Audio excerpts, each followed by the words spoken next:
So, how do you build a first world nation, basically from scratch, in just a single generation? Today, we're diving into one of the most incredible transformations in modern history, the story of Singapore. And we're going to unpack the leadership playbook that made it all happen. Okay, let's just jump right in. On the left, you're looking at Singapore back in 1965, a tiny, swampy island with zero natural resources, a place pretty much everyone had written off. And on the right, that's the Singapore of today, a gleaming, futuristic city, a global powerhouse for finance and tech. I mean, the difference is just night and day. And that's the story we're going to get into. So you have to ask yourself, how on earth did this happen? How did a tiny island with literally nothing going for it become one of the most successful countries on the planet?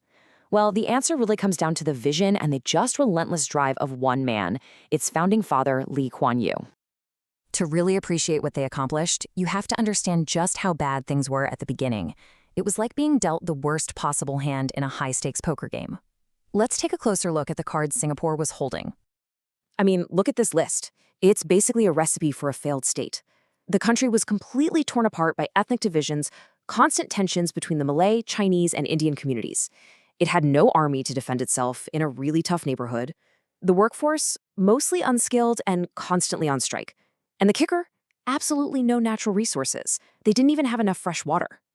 And you know, this wasn't just an internal fear. The entire world was watching, and the verdict was pretty much unanimous. Singapore is not going to make it. It was too small, too poor, too divided. The smart money was on it just getting absorbed by one of its bigger neighbors. Survival itself was the big question mark. So just imagine yourself in that spot for a second.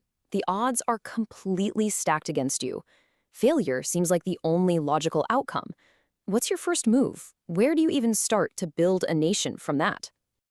Well, Lee Kuan Yew didn't have a magic wand, but he did have a plan. He had a playbook. And now we're going to break down the 5 core principles that really fueled Singapore's incredible turnaround.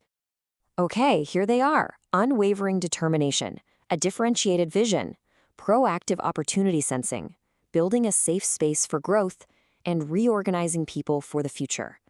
This 5-step plan was the secret sauce, so let's break them down one by one. Everything starts right here, with determination. For Lee Kuan Yew, this wasn't just a political job, it was a deeply, deeply personal mission. He had this intense fire to prove every single doubter wrong. It was never just about survival, it was about showing the world they could be exceptional. Now this is where things get really clever. He could have played it safe, right? He could have just copied his neighbors and focused on stuff like agriculture or tourism, but he wasn't interested in following the crowd. His vision was completely different. He wanted to leapfrog generations of development and turn Singapore into a world-class center for high-tech manufacturing and finance.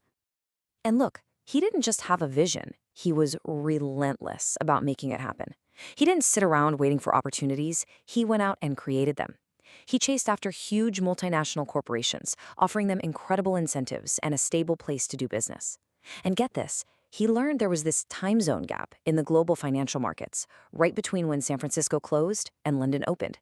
He saw a massive opportunity and positioned Singapore to fill that void. The rest, as they say, is history.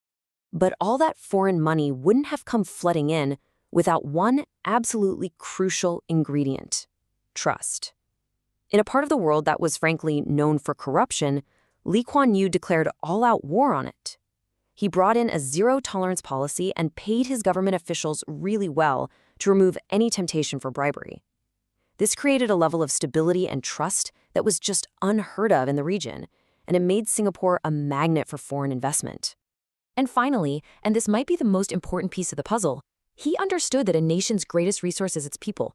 He knew bringing in foreign experts was just a band-aid.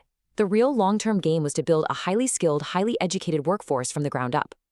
This meant a complete overhaul of the education system, focusing like a laser on science, technology, engineering, and math. He famously said, "Even from my sickbed, even if you are going to lower me into the grave and I feel that something is going wrong, I will get up." That's just how passionate he was. So that was the playbook, but did it work? Let's take a look at the after picture, which, let me tell you, is just as dramatic as the before. And the results? Well, they were nothing short of a miracle. This chart really says it all. While all its neighbors were still struggling as developing economies, Singapore didn't just catch up. It blew right past them. It became a first world nation in what was considered a third world region, a real beacon of what was possible. And let's put a hard number on that success. In just 35 years, a single generation, Singapore's GDP per capita shot past $30,000.